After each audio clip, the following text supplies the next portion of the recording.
guys, Sills20 here, welcome back to Oceania. If you're watching these cinematics and thinking, wait, when did custom roller coasters become a thing within City Skylines? Well, as of last week, we put together this pack. I mean, I say we, but it was really just an idea I had. Bad Peanuts, Besquigglehausen, and Sven Berlin put this pack together, and it is truly amazing. Being able to make your own custom roller coasters within City Skylines is a lot of fun. Last episode was a bit of a how-to guide, how to build a roller coaster using the pack. Today we are going to be building an amusement park, and as you can see, the roller coaster is going to be it's pretty much the border of the amusement park. It is all the space inside is where I would like to build my theme park. We're going to be calling this Luna Park. This is inspired by Melbourne's Luna Park. I'm pretty much taking inspiration from the whole roller coaster that travels around the whole edge of the park. And then all these rides, all the attractions are squeezed in the middle. We're going to spend a little bit of this episode placing down the attractions in a time lapse, and then we'll jump into a live play and make sure this thing actually functions. You know, I've never done a really good job at building amusement parks within City Skylines. I actually love building theme parks within the game, but I always struggle to make any sort of profit or even get them functioning properly, because I always find that people always find a sneaky entrance within your park, and then I find that no one is technically visiting the amusement park. It's just, people are just sort of finding little sneaky entrances and going on the rides without even registering that they're buying tickets, or the theme park won't level up. It's quite annoying. So I'm hoping with this roller coaster that travels around the whole edge, hopefully that way it should eliminate that problem. But you know what, we'll save that troubleshooting for the live play. For now, we are figuring out the layout of the amusement park, and most importantly, figuring out how to hide these very ugly decals that come with the rides, they come with the shops. I really hate these decals. Not only are they super bright and look a little bit strange in just these areas where they end up being plopped, but then they don't really fit together if you're building something that is not on any sort of grid. And unfortunately, because they are decals, any sort of surface that you do place down will end up being, like, the decals will just raise up to that surface. But I did find an asset pack on the Steam Workshop. The asset pack is by Desire, and the assets are called Ploppable Surface Pack. I think it's because they are fairly old assets that the decals don't actually raise up to that surface. But you know what? That works really well in this case. So highly recommend using that pack. They're in my asset collection, so if you're interested in checking them out, but I just search for them on the Steam Workshop and you'll most probably find them. So it is just a matter of you have to get the levels right though, because otherwise you'll get that Z fighting, the annoying Z fighting if you have two surfaces that are touching on the same level. But you can just lower them down ever so slightly using Move It, and then that way that should eliminate that. But now we are starting to figure out a couple of the buildings that are also going to sit within our amusement park. I didn't want there just to be just rides. We do have these really great buildings.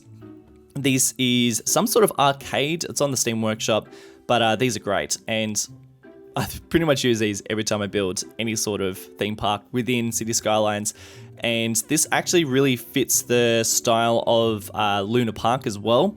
Luna Park has this, it's quite historical. We have some older buildings down here as well. Sydney Luna Park is quite similar. So these assets do work perfect for this area. It was just a matter of figuring out how I was going to put them within the park.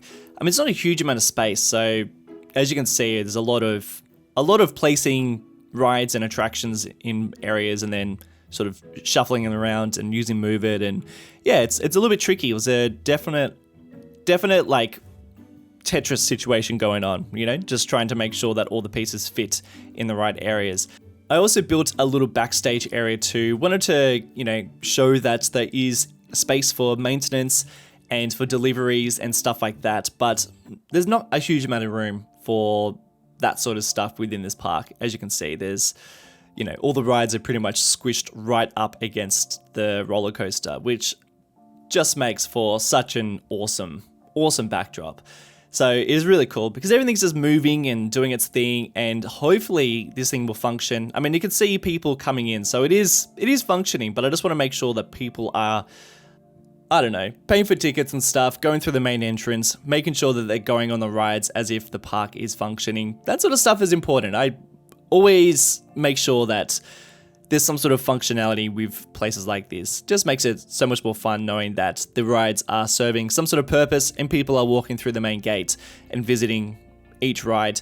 I even go through something that like, it's crazy, but I even go through and make sure that all the park assets also have the name Luna Park, so that when I click on residents and see where they're going, it says going to Luna Park. Just a little thing that I like to add there. I am going through and adding a couple more rides and just little bits of detail. I'll probably do a bit more detail within the live play. We've pretty much figured out where most of the rides are going to go. That giant pendulum swinger, it's too big, so I do end up removing it. I mean, I love it. It's probably one of my favorite animations, like within the game, full stop. I love it. It looks so cool, but it's just too big. If I was building a larger amusement park, then yeah, I could probably get away with doing that. But having that there within a park like this doesn't really, it just doesn't really fit, unfortunately. And it's the same with the Park Life drop tower. It's just too tall and just doesn't really fit. The scale is just not right for an amusement park of this size. So I did find this one on the Steam Workshop. It is quite nice. I just changed the color a little bit. It was a bit bright, and it doesn't work, but it is a park, so it does also add to the attractiveness of our Luna Park. So, I mean, I guess it still functions, it just doesn't move or do anything else. But yeah, you can see I've gotten rid of that swing. I've actually just replaced it with just a tiny little, a tiny version of that little pirate ship there. I also think that pirate ship probably fits a bit better within the theme. I kind of feel like a pirate ship is definitely something you need within an amusement park of this size, so that's probably a little bit better. I have actually just gone through and removed all the footpaths because, I mean, as you can see, all the footpaths were interrupted by rides now, so I just use Move It to select all the nodes and just delete it that way. And now I'm going through and making sure that all the footpaths are going through all the gaps between the rides, between the attractions. I'm also using these invisible paths so that no lamps will pop up. I just think it looks a lot better. I can add in my own lamps at some other stage. And then, because we are using this surface pack that does not allow any sort of other decal to be placed on top of it, I'm trying to go through and add in just some slight variations to our ground cover, because just all that same concrete look isn't the best. I mean, I would love to be able to place a couple of little decals down, but unfortunately I can't. So I am just going through and just adding in just slight little variations, just to little areas. I would have put them in other areas, but of course, wherever you drag it around, then those decals pop back up, and I don't want them. I'm also going through and just trying to block off a bit of the backstage, and also a bit of a barrier between the roller coaster and where the public are going to be walking around. But that backstage area, I do love building that sort of backstage stuff. That's the sort of stuff I really loved doing within Parkitect when I was playing that quite frequently. Love doing that backstage. So pretty simple though. Like, I didn't really do anything too fancy. I mean, if this was Disney or if this was some sort of Six Flags park, maybe not Six Flags, maybe some sort of Cedar Fair park, then yeah, they might have put a little bit more immersion within the grounds for the public. But I mean, it's pretty bare bones. This Luna Park is pretty bare bones, pretty similar to what it's like in real life. And even Coney Island, I think it's still called Luna Park. That's the one that's in New York, or just outside. I don't really know what. I guess technically it's within the state, but regardless, that's also pretty bare bones, which I do absolutely love. And I'd actually would love to have a go at building another Coney Island, just because, I mean, I'm such a fan of Coney Island. Actually, I saw that Jeremy Thunder built something pretty similar, well, something at least inspired by Coney Island. So, I mean, I was definitely enjoying that build. If you haven't seen it, you should go and check it out. It's an awesome series going on over there.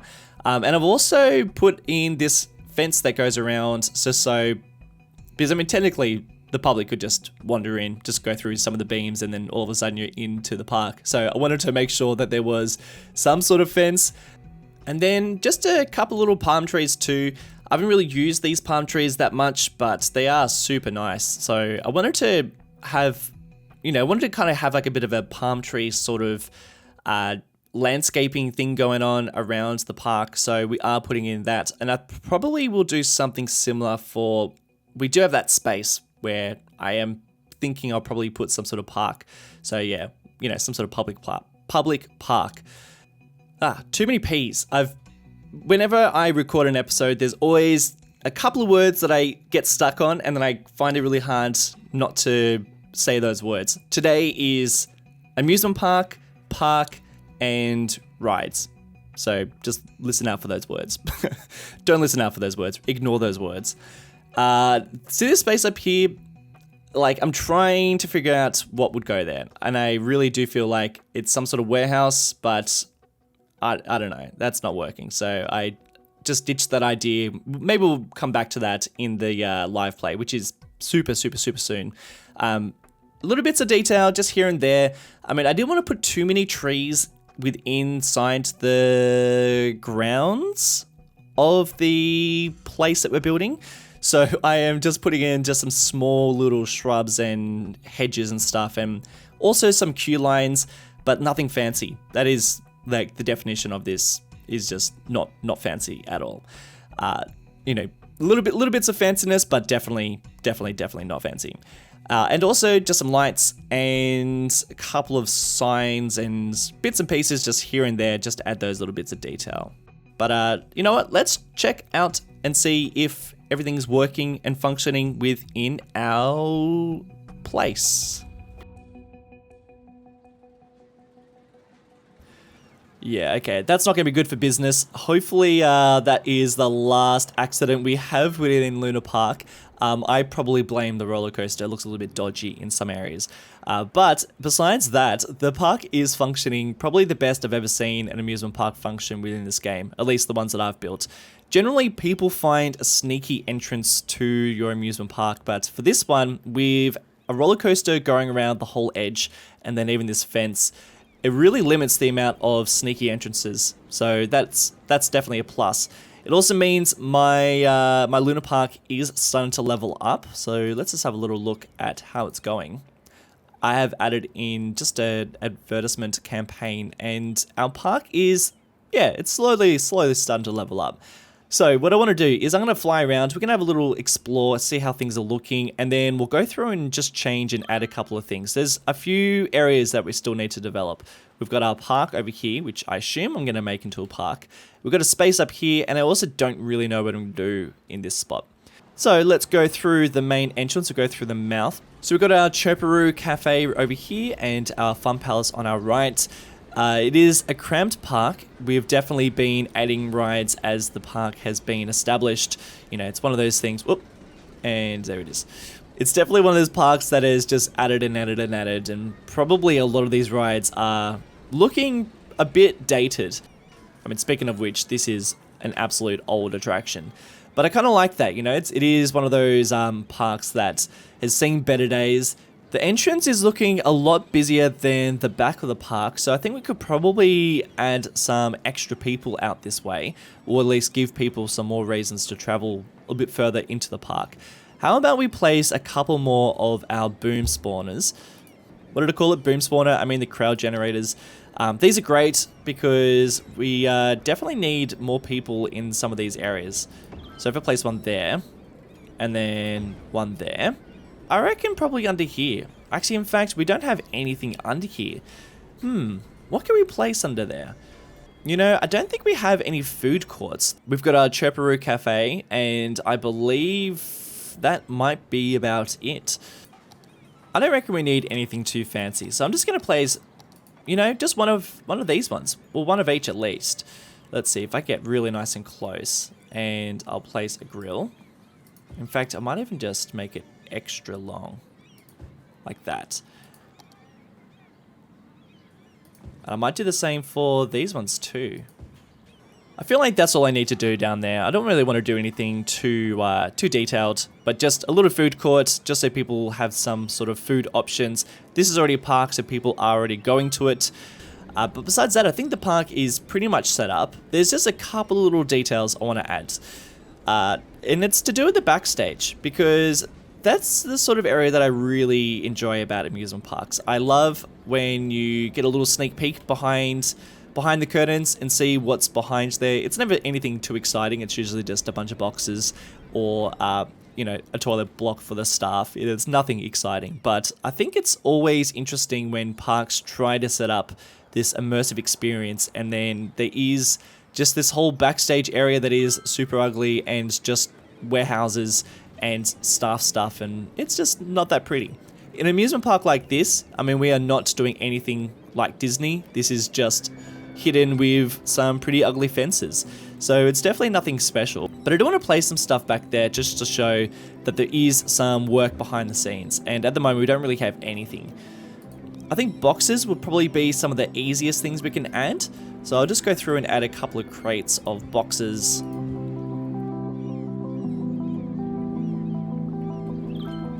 The thing is there's not a lot of backstage, but that's also something that I do like about this park, is that there really is not a huge amount of backstage.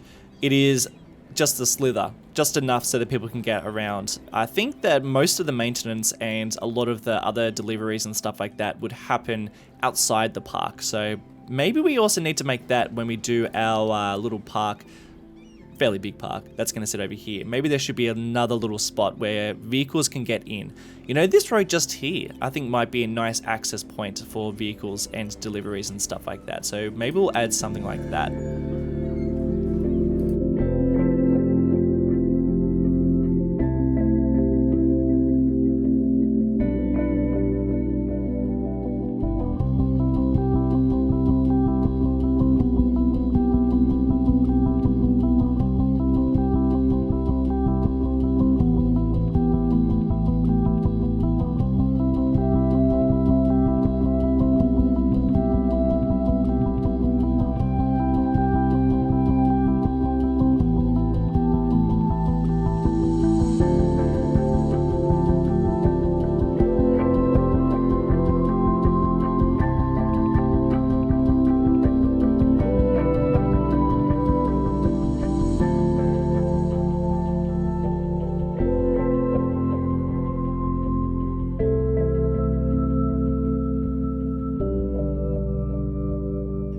Got a couple of people already using our park, which is very lovely. Kept it pretty simple, just a couple of palm trees and bushes and benches, and that's it. Just wanted to do something pretty simple down here. And same with our maintenance area. Again, we will, I promise you, I will make a little gap in there. I mean, it bugs me that it's not there, but I'm just not really in the mood. But something that I did do off camera is I created our little entrance for Luna Park. Figured this looks a lot nicer than what we had going on before. Because there is like a big open space where we do have a lot of people coming into our park, I decided to put some bollards, which I think add a lot to the area, and just some palm trees just to continue the theme that's in this area. We are getting a lot of vehicles spawning down here, which is great because it means that a lot of people are visiting our park. But I'm going to start playing around with the building spawn mod, because I reckon we can make something a little bit more realistic than that. And I'm also thinking we have no parking options for Luna Park. In fact, we've got really no parking options for any of the buildings down here. We've got the metro, we've got the tram line, Luna Park. We're going to have something fairly substantial down here as well in terms of tourism. There is this spot. This spot is, I mean, it is super steep. So hopefully we can place something in terms of parking. I'm going to use my terraforming network again, just because no buildings wants to be placed there. It's just way too steep. So hopefully I can raise up the land like this. I might even copy and paste a couple more. Okay, this is what I'm thinking. If we place him there, then drop him down using move it. Yeah, that kind of works. So it gives the impression that the access for the parking lot is up there. So you just park through here, and then obviously most of the parking is lower down. And then I think that also eliminates that crazy gradient we have there, because I didn't really like that. Pretty good clearance around here as well. What I am going to do, and I think we've got a little bit of room to do it, is I think we should have some sort of direct access to Luna Park. So maybe even like a footpath that stretches around here.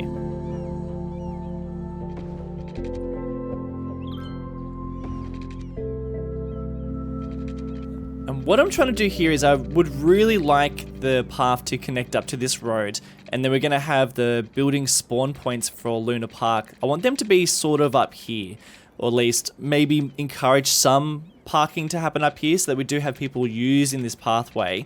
Okay, I got very carried away and got super detailing. Just because I felt like I needed to finish off some of these gaps.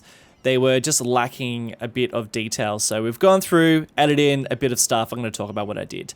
So as you can see, this footpath is now covered. I love this. This footpath is amazing, and it's all covered up, and look at the amount of people using it. So there are a lot of people parking in this parking garage, and it's actually stopped the amount of people that are just pulling into here, which is fantastic. So a lot of people are now using this walkway, getting to Luna Park, and also accessing some of our public transport, which is awesome. So I think in terms of getting to Luna Park, they have so many different options, but I love that they are using this. So I've put in that walkway, and then just to finish off the area, I've just put in some ploppable pavement, asphalt I should say, and also just some containers, which is my go-to behind the scenes type of stuff. Some shrubs here and there. I don't know, really stuck with some of these areas. This is like a bit of a dead space, and I think if there was going to be, in real life, if they're going to make a parking garage, they would have done it all the way up to this area, but because I don't really have the ability to do that, we're kind of stuck with just these empty gaps. So I've just filled them in with a couple of trees, and decided to do the same over this area too, because I didn't really know what to do there. I feel like, again, there would probably be some sort of house or some sort of apartment or warehouse or something there, but with the gradient so steep, I figured let's just keep that just all tree line. We could probably use a bit of green space around this area as well, but I think that kind of fits in quite nicely. And, oh yeah, this little guy down here, I figured we needed something just crashing into that wall. I felt like we just needed something down there, so I think that adds in just a little bit of extra stuff going on, a bit of seating arrangement as well, and just keeping this area pretty open and just some wild growth amongst some palm trees. But man, isn't this looking nice? Man, I love this area. This has become one of my favorite areas. I really am excited to get a little bit further down and work on some of these areas. You know what? I think I'm going to do that in the next episode, because I think we should finish off this whole area. I reckon I can finish this whole region in the next episode and getting this whole area nice and finished, which I think is super important because we've had this area very underdeveloped for a huge amount of time. If you remember, I actually did build the ferry terminal quite a few episodes ago, but I lost that build when my computer crashed, so we'll have to rebuild all that. But I've got some ideas for around here. But if you've got some ideas as well, hit me up in the comments below. I still need a roller coaster name, so do hit me up there too. Massive thanks to you guys for watching. I hope you've enjoyed building Luna Park. But yeah, guys, thank you so much for watching the episode. I really appreciate it. If you enjoyed this episode, then leaving a like or subscribing if you're new to the channel, then that would be very much appreciated. If you want to go the next step further and support the channel on Patreon, then you get a whole bunch of different types of perks like early video access, save game files, sneak peeks into upcoming builds, and then verbal shoutouts like these guys. Terry Groff, Namir Khan, Justin Alonso, Andrew May, Chris Jones, Keith Hoffman, Shay Stanton, Samuel Breton, Simon Jarjan, Costa Lucian, DanTube8, Abdul Gudu, Electric Bill, and Benjamin Munir. Guys, thank you all so much for watching, and I'll see you in the next one. Bye!